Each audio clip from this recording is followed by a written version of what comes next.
Hindi panglintiganda.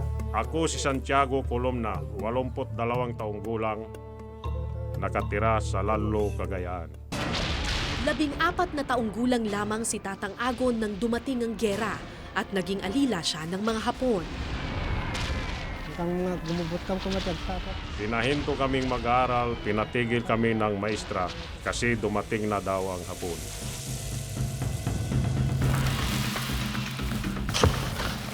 Nabaybayag na na mapandagkalig di bang bantay tikuan, kuya badan. Naghukay sila sa bundok ng mga kuweba nila. Noong nakanda na ang mga kuweba, nag-utos ang mga Hapon. Nagpapahila daw sila ng kagamitan. Saan ka ng trabaho? Pag hindi kami pumayag, masasaktan daw kami. Pag pumatay daw kami ng isang Hapon, kapalit noon 100 Pilipino. Sari-saring kahon daw ang pinabubuhat sa kanila patungo sa bundok. Ang iba may lamang bala at baril. Pero may mga kahon na selyado at labis raw ang bigat. Talo mo tita nga ora dalag kakkas pa nga mamaya. Pag hinihila, 2 kalabaw ang kailangan. Pero pag binababa na ang kahon, 3 tao ang bumubuhat sa magkabilaan. Bali 6 na tao yun. Kwento ni Tatang Ago, ingat na ingat daw ang mga Hapon sa mga misteryosong kahon. Kapag may nagtangkang silipin ang loob nito, agad na pinapatay. Sa palagay po ninyo, Amang, ano po yung ibinabaon ng mga Hapon doon sa hukay? Ay di mi mo pala data di mi bagbaga. Marami silang binabaon eh. Kakaiba ang mga kahong iyon. Hindi ko alam kung ano ang laman.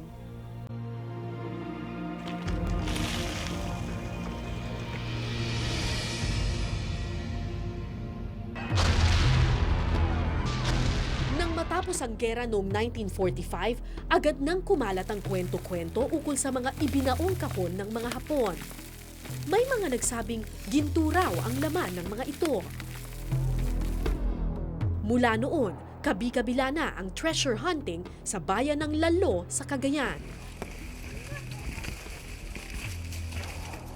Makalipas ang mahigit 50 taon, hindi pa rin maibaon sa hukay ang kwento ng mga umano'y ginto ng mga Hapon. Sinamahan kami ni Tatang Ago sa bundok kung saan umano ibinaon ang mga misteryosong kahon. Malinaw pa rin sa kanyang alaala ang mga sandaling iyon.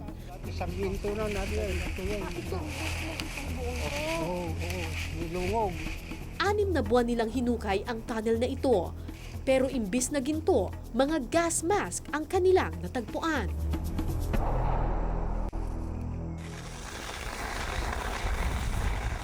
Si Ben ang panganay na anak ni Tatang Ago. Bata pa lang siya, naririnig na niya ang alamat ng mga misteryosong kahon. 150 pesos kada araw lamang ang kinikita ni Ben bilang magsasaka. Halos kalahati nito napupunta sa treasure hunting. So naniniwala ba kayong may ginto talaga dito? Mayroon din po. Kahit hindi po kami nakakita, pero sa aming paniniwala, mayroon talaga po. Kaya naghuhukay din po kami. Naguhukay kayo? Opo. Kahit nalugi? Opo, kahit lugay, malay mo kung matsambahan. Ayaw ipakita ni Ben ang kanyang mukha sa kamera dahil siya ay naghuhukay sa isang pampublikong lupain. Saan po kayo naghukay? Mas gusto ni Ben na wala na siyang kaagaw pa kung sakaling mapasa kamay daw niya ang gintong inaasam. Sa loob kayo ng kuweba naghukay? Opo, yan po kayo pala. Dahan-dahan na po.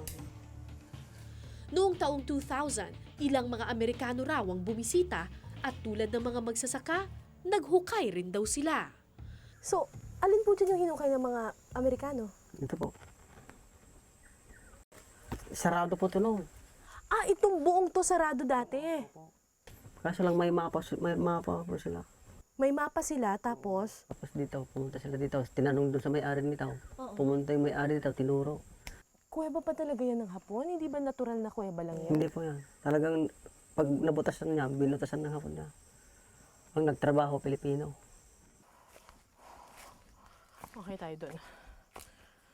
Pagkatapos malaman ng mga magsasaka dito na naghuhukay yung mga Amerikano dun sa isang kuweba doon. Tapos parang may na-unearth sila na tunnel. Nainganyo na yung maraming magsasaka na maghukay na rin at maghanap na rin ng mga kuweba dito. At ito yung isa na hinukay nila.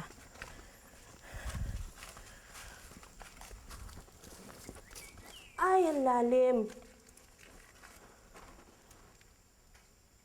Pero tinigil na. Opo. Bakit po tinigil? Di kasi wala nang makain. 3 buwan hinukay? Opo, matigas kasi. Ang laki siguro ng nagastos sa mga magsasaka. Siyempre naman. Mga magkano po nagastos nila kaya dyan? Mga, ang ano ko, mahigit 20. 20,000?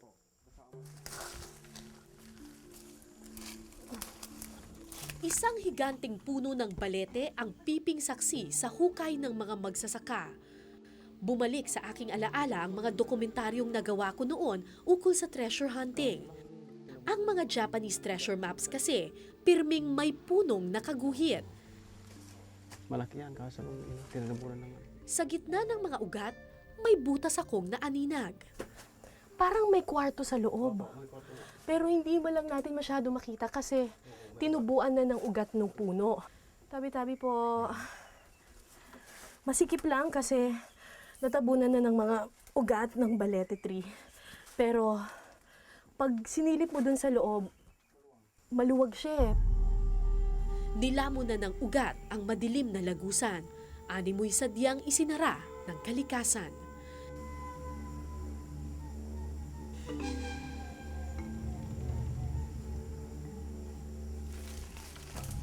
Pero di ako pinatahimik ng aking isip. Naglakad pa kami sa kagubatan. Mas maganda dito. Kasi may tanim dito. Makalipas ang kalahating oras, May tunnel nga.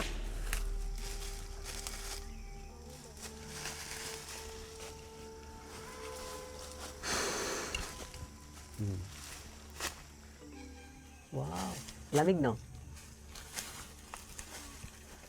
Marami na akong napuntahang kuweba eh, pero hindi ganito kalinis yung pagkakaano, gawa ng pader. Parang patag na patag eh, no?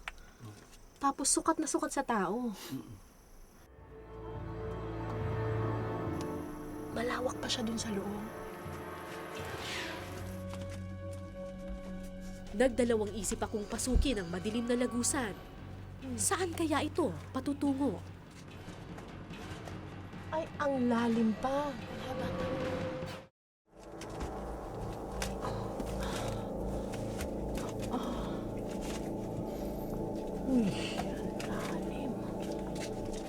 Taong 2000 nang matuklasan ng mga magsasaka ng Lalo, Cagayan ang tunnel na ito.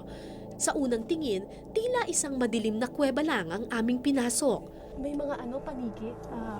Okay lang ba dumiretso dyan?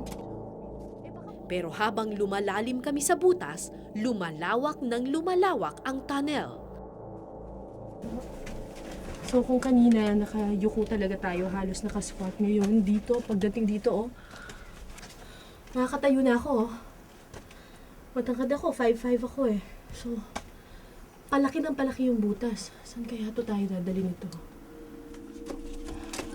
Kilala ang mga sundalong Hapon sa paggawa ng mga tunnel nung panahon ng gyera. Ayon sa kasaysayan, strategiya nila ito para makaiwas sa mga air raid ng mga eroplano ng Amerikano. Ang lawak pa nito, grabe.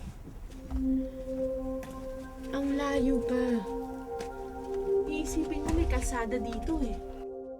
Halos 15 minuto na kaming naglalakad sa loob ng madilim na tunnel nang biglang... Uy, nagsasanga dito? Opo. Oh, may isa pa. May chamber siya. So, hindi lang siya iisang diretsong tunnel na ganun. Nagsasanga-sanga siya. Parang kala mo, highway na merong mga iski-iskinita, no? Pinasok namin ang isang kwarto.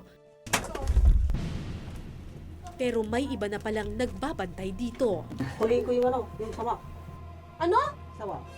Ay, kung sawa? Ano yung ilaw dito? Dami yung ilaw dito. Ano? Sawa?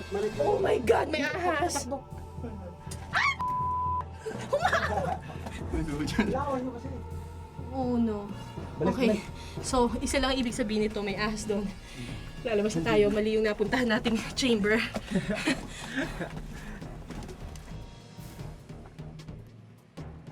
Maya-maya pa, isang ugat ng kahoy ang tumambad sa aming nilalakaran. Ugat na to ng puno. Sinundan namin ito at Mas lumalaki yung ugat, dumediretso papunta doon. At saka mukhang pataas na siya. Paahon. Maitim na siya, oh. Sundan natin ngayon. sa dulo ng tunnel may naaninag akong liwanag. Saan kaya ito patungo? Oh my! Ito na yun! Ito yung pinasok ko kanina. So, ibig sabihin, sa ilalim ng puno ng balete, gumawa sila ng tunnel Paikot-ikot. na paikot-ikot. Sinubukan kong pasukin ang maliit na lagusan.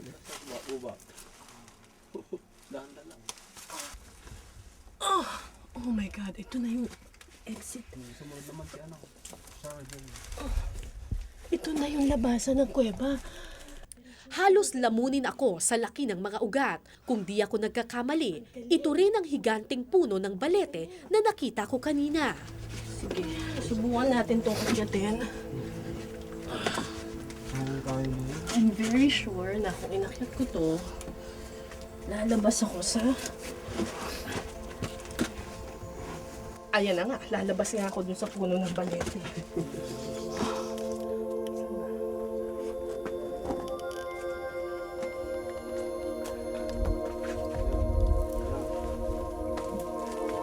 Uy!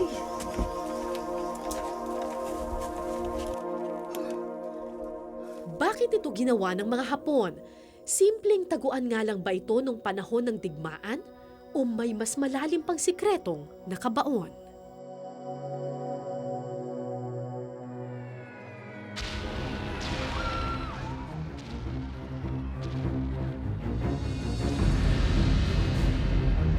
Noong World War II, iba't ibang bansa sa Asya ang sinakop ng mga Hapon. Ayon sa mga historian, kasabay ng pananakop, pinagnakawan din umano ng mga Hapon ang mga bansa tulad ng Korea, China, Taiwan, Malaysia, Burma at Singapore. Kinamkam daw ang ginto ng mga ito, gold bars, gold coins, pati raw mga golden Buddha. Kung saan ito dinala, hanggang ngayon ay di pa rin matiyak. May mga alamat na nagsasabing dinala umano sa Pilipinas ang mga ninakaw na ginto. At nang matatalo na raw sila ng mga Amerikano, ibinaon daw ng mga Hapon ang ginto sa iba't ibang parte ng Pilipinas. Ito ang mga kinuwento ng mga Pilipinong naging saksi umano sa pagbabaon ng mga ginto.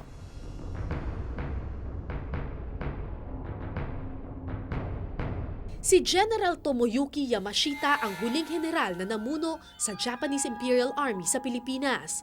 Siya ang sinasabing namuno sa pagtatago ng di umanong ninakaw na ginto ng mga Hapon. Malungkot, masaya, halos nandiyan na lahat. Ito ang dahilan kung bakit maraming treasure hunters ang interesado sa mga bayan sa dulo ng Cagayan. Sa inyo pong hinala, meron pong binaon na treasure ang mga Hapon dito sa Gonzaga. Sa akin, ayon sa pagkakalam ko, napakarami. Napakarami. Napakaraming gibinaon dito. Dito lang sa areang ito, 8 na yung malalaking spot dito eh. At isa doon pupuntahan natin Yun ngayon. ang isa ang pupuntahan natin. Okay, halika na po, sir. Let's go. Mahigit 10 taon ng treasure hunter si Ka Aris, di niya tunay na pangalan. Iniwan na niya ang kanyang trabaho at pamilya alang-alang sa ginto. Ang bayan ng Gonzaga ang isa sa mga itinuturing na entry points ng Japanese Imperial Army. December 10, 1941 nang dumating sila sa bayang ito. Gonzaga rin ang isa sa mga exit points ng Japanese Army noong 1945 nung tapos na yung gera at papatakas na sila papuntang Taiwan. Kung kaya naman maraming treasure hunters ang naniniwala na kung may kayamanan mang ibabaon ng mga Hapon, posibleng isa ang bayan ng Gonzaga sa mga lugar na pagtataguan nila nito. Habang naglalakad, ipinakita sa akin ni Ka Aris ang isang set ng Japanese codes na kanyang iniingatan. Nanggaling pa umano ito sa mga Hapon at laman daw nito ang mga simbolong ginagamit ng mga Hapon sa kanilang mga treasure map at treasure sites. Maganda ito, magsalukod ka. Pinilas mo naman kasi, Makalipas ang ilang oras, narating din namin ang hukay nila Kaaris. Ay, ito na!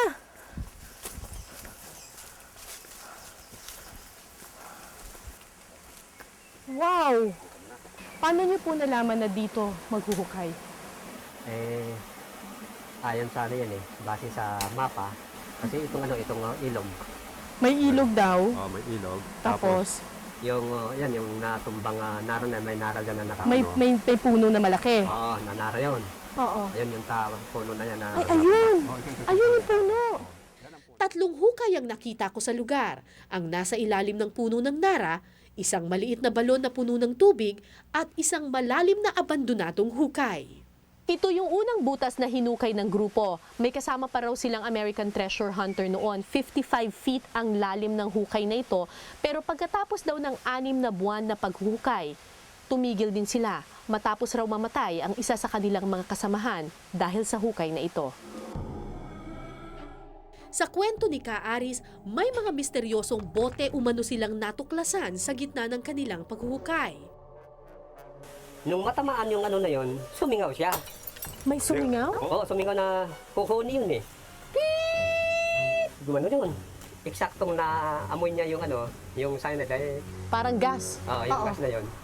Doon na siya Mabuti na lang kamo. Dito na lang siya bumagsak. Hindi na bumagsak pa sa baba. Namatay agad? Namatay.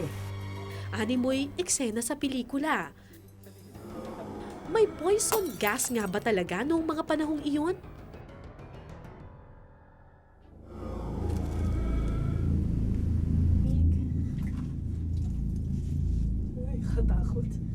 Nang puntahan ko ang pangatlong hukay, mas maliit at mas masikip ito. Yan. Diba? Yan. So kuya, gano'n na po kalalim itong kinalalagyan natin? Ilang feet na po ito? Mula dyan sa ibabaw, kung hanggang dyan sa ground level, Oo. ay nasa 12 feet na ito. Masangsang ang amoy sa ilalim ng lupa. Ayon kay Kaaris, naka-jackpot daw sila dito kamakailan. Akala ko ginto ang ibig niyang sabihin, pero isang makinis na bato ang ipinakita niya sa akin. Ay, ang bigat. Yan. Ito, rectangle siya. Ayan. Itong rectangle na ito, ibig sabihin, pagka dyan sa treasure code, Oo. ay may nakatagong kayamanan dyan sa ilalim. Nasa ilalim niya. Bato yan na ginawa ng tao na palatandaan. Na ibig sabihin, pagka naabot mo yung ganyang, may nakakita ka ng mga ganyang palatandaan ganyan, may mahalagang bagay na nasa ilalim niya. Hindi ko alam kung paniniwalaan ko si Kaaris nung mga panahong iyon. Marahil dahil hindi ako treasure hunter, sa aking mga mata, simpleng bato lang ang mga ito. Ang sa akin kako, di bali kami pagtawanan, at saka hindi naman kami nang hihingi ng anuman tulong sa kanila. Kundi sarili lang namin yung aming inaabala at saka ibig sabihin wala silang pakialam sa buhay namin.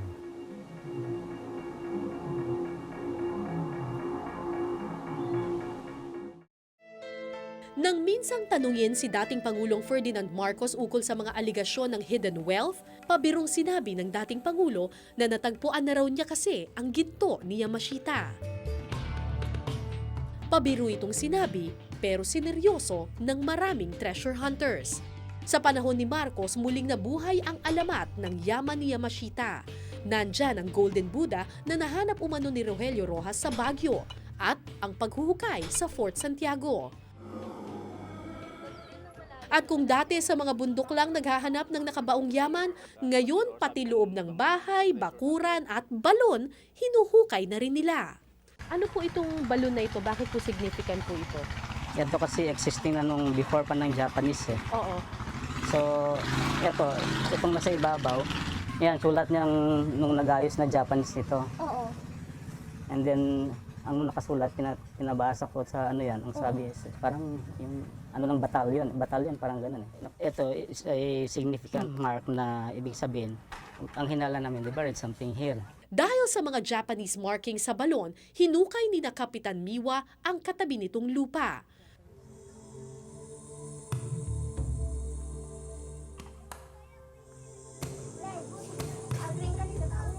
pati loob ng kanilang bahay. Kanila na ring hinukay. Ito, lahat to, butas to. Kasi semento lang kasi. Ang bakuran, hindi rin pinalagpas. Nung mag-pump kami, yung mga na dumikit doon sa metal, which I think precious, kulay ginto eh. Parang ano ng coin eh, kasi makita mo yung ano niya, bakat ng coin na kulay yellow. So, malamang gold coin. So, bakit hindi nyo pa kinuha kung nakita nyo na po yung... Hindi namin maiahon dahil yung butas namin kasi 0.9 meter lang. The box is bigger, so hindi siya may taan din. Inhinyero si Kapitan Miwa at aniya, hindi lang sa treasure maps at markers daw siya umaasa. May metal detectors daw siya at iba pang high-tech gadgets. Yung metal detector namin, we bought that for almost $7,000. Ayon kay Kapitan Miwa, bukod sa gastos sa kagamitan, halos 1 milyong piso na raw ang nagagastos niya sa pagte-treasure hunting. Wala pa raw siyang nakukuhang ginto, pero di raw siya nabibigo.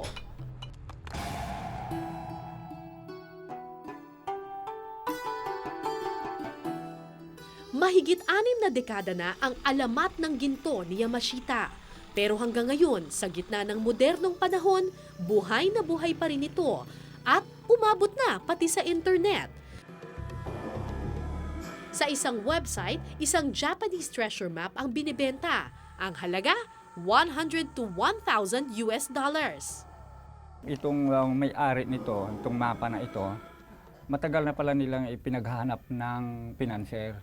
Kasi nga, itong mapa na ito, hindi ito magagalaw ng kahit sino na wala siyang mga high-tech detector. So, nag-advertise ako sa internet. Ayon kay Mang Domingo, nakuha raw niya ang mapa mula sa asawa ng dating masahista ng isang Japanese general.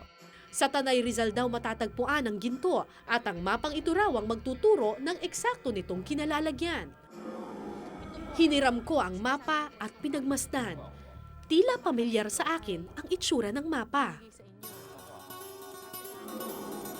Noong 1993, isinulat ni Charles McDougald ang librong Asian Loot. Binasa ko ito nung bagong researcher pa lang ako sa GMA7.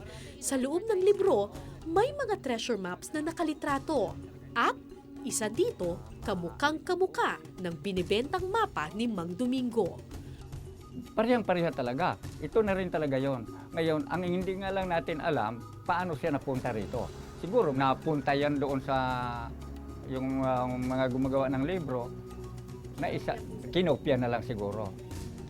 Pero nang tingnan kong muli ang mapa ni Mang Domingo, halatang halata na Xerox copy lamang ito. At sa ibaba ng mapa, mababasa ang mga katagang treasure map na kaparehong-kapareho ng font o klase ng mga letra na ginamit sa libro ni McDougald. Pinasuri namin sa isang Japanese war expert at historian ang naturang mapa. Totoo po ba itong mapang to? This I can say that, not real Japanese because firstly, masyadong simple yung characters. These are all what you'd call katakana. Lahat ng nag-uumpisang mag-aral ng Japanese start learning this. Day one, ito This yung is beginner's Japanese. beginner's Japanese. Sino gumagamit ng katakana? Children. Ipinakita rin namin kay Dr. Jose ang mga treasure codes and symbols na ginagamit ng mga treasure hunters. East, west, north. They do not use east. They don't use letters for this. They never use letters. Kung sa compass, north, meron silang character for north, meron silang character Hindi sila for east. magagamit ng letter E, letter W. No. And especially during that time, anti-American sila. Ibinabasa ko rin kay Dr. Jose ang Japanese markings na nakita namin sa lumang balon. Akala ko may ebidensya ng ginto ang mga karakter na nakasulat, pero No, this is July. And then dapat may numero din dito. So it's July. Ito yung isa pa. Ito It's yung July. kanitong yan. this would be a number also. So ito yung date. So date lang ito. It's a date. It's a date. pati ang sinasabing cyanide na ikinamatay daw ng kasama ni Ka Aris at siyang ginawang proteksyon daw ng mga Hapon sa ibinaon na Tagong Yaman ay kanyang ipinaliwanag sa amin. Question 1 is, saan mo makukuha yung poison gas? Japan was not using poison gas in the Philippines. Ayon kay Dr. Jose, totoong nagnakaw ng limpak-limpak na ginto ang mga Hapon noong World War II. Pero Meron silang nakuha. But that loot went straight to Japan. Ba't nila dadalhin dito?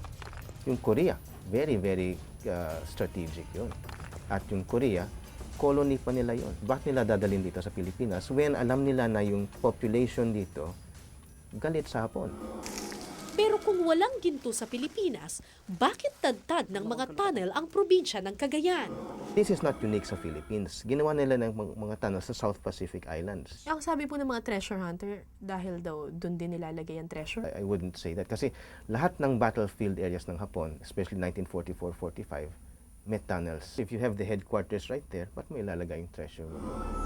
Dagdag pa niya, 10 buwan lang daw na malagi sa Pilipinas si General Yamashita. Mainit na raw ang bakbakan noon at papatalo na ang mga Hapon.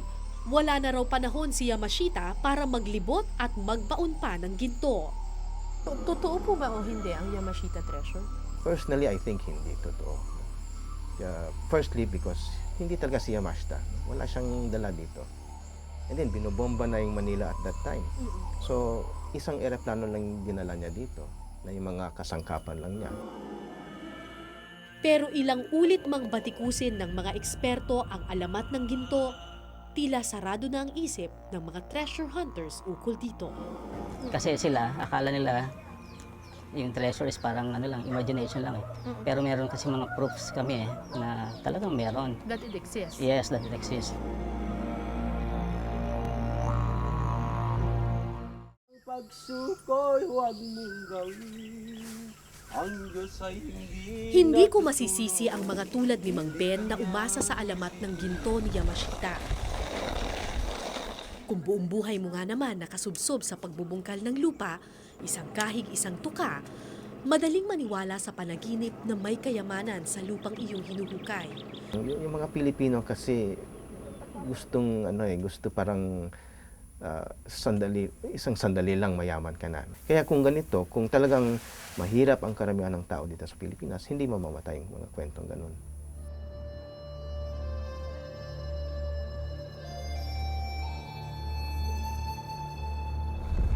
Walang masama sa pangarap, pero sa ilang pagkakataon, ang pangarap na ginto ang maaaring siya ring magpahirap sa mga nakilala kong treasure hunter na sina Mang Ben at Ka Aries. Sa bagay, iba't ibang kahulugan ng kayamanan para sa iba't ibang tao. Hindi ako treasure hunter at hindi rin ako eksperto sa kasaysayan. Pero naniniwala ako na ang tunay na ginto ay wala sa ilalim ng lupa kundi nasa ibabaw. Hindi nakabaon, bagkus itinatanim. Hindi swertihan, bagkus pinagsisikapan. Wala sa hukay, bagkus nasa kung paano tayo mabuhay. Ako po si Cara David at ito po ang Eyewitness.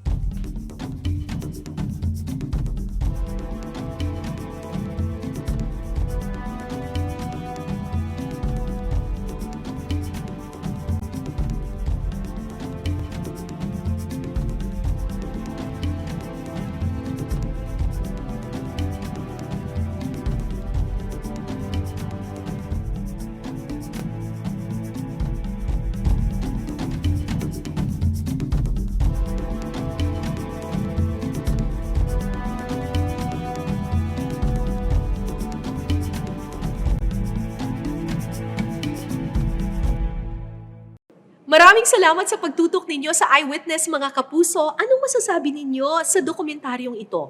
I-comment nyo na yan. Tapos mag-subscribe na rin kayo sa GMA Public Affairs YouTube channel.